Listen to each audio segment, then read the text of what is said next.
My name is Lisa Reynolds. I'm 25 years old, and 6 months ago, I saw something that changed everything, but I didn't see it with my eyes. Not at first. You see, I was born blind, congenital retinal degeneration. It wasn't painful, just permanent. So I adapted, learned fast, moved on. I had great parents. I loved music. I even dated. I built a life I was proud of without ever knowing what the word color really meant. Then came the call, a new clinical trial, a radical visual neuro interface developed by a lab in Berlin. They were selecting 5 candidates worldwide. I was one of them. The surgery was terrifying, I won't lie. They drilled behind my temples, connected sensors to my auditory cortex, and prepped my optic nerve for digital relay. But when I woke up, I could see. Not clearly, not like movies, more like static shapes, fragments. But I saw light. I saw movement. I saw my mother cry for the first time. And then things got strange. The first time it happened, I was brushing my teeth. I looked into the mirror and saw a woman behind me. But no one was there. I blinked. She was gone. I told myself it was a glitch, my brain adjusting. The second time, I was on the bus. A man in a blue jacket stared at me. His face flickered, like bad reception. But when I turned my head, he was gone. I called the clinic. They said hallucinations were rare, but not impossible. Neural echoes, they called them. Your brain sorting visual memory with emotional history. Except, I never had visual memory. I had no stored images for my brain to glitch on. So where were these coming from? The third time. That was the beginning of the unraveling. I was lying in bed, staring at the ceiling, and then a flash, a flickering light bulb, a red hallway, a man screaming. I sat up, drenched in sweat. It wasn't a dream. I was awake.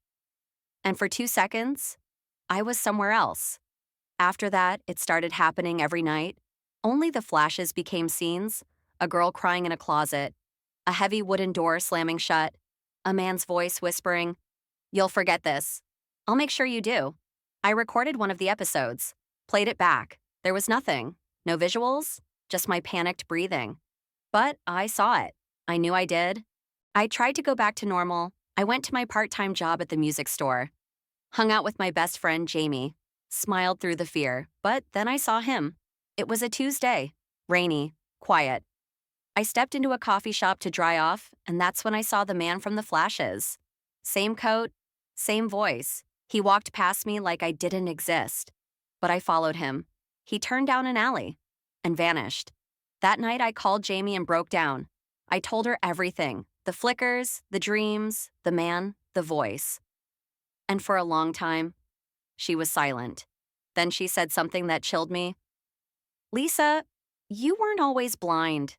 I laughed. I thought she was joking, but she wasn't. She said when we were 6, I had an accident, fell down the stairs at my aunt's house.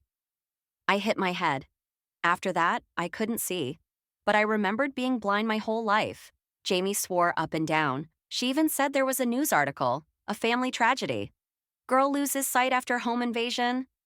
Home invasion? No one told me that. I confronted my parents. They denied it.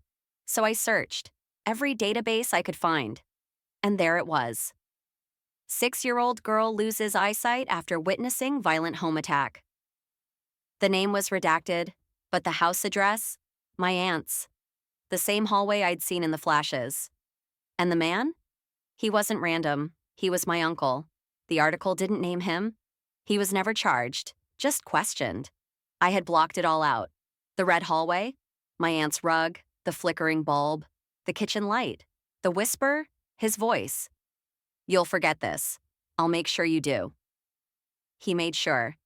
But now that I could see again, my brain was bringing it all back.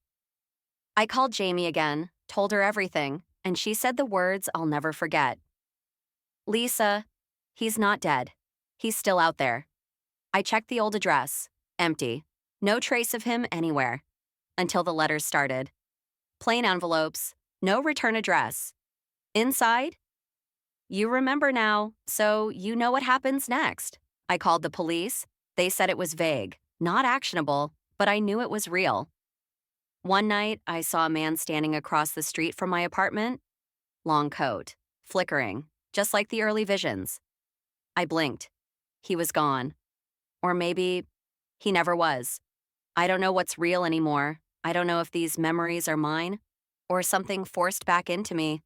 But I know this: he's out there, and he remembers me. Because now, I remember him, and I'm not afraid to look anymore.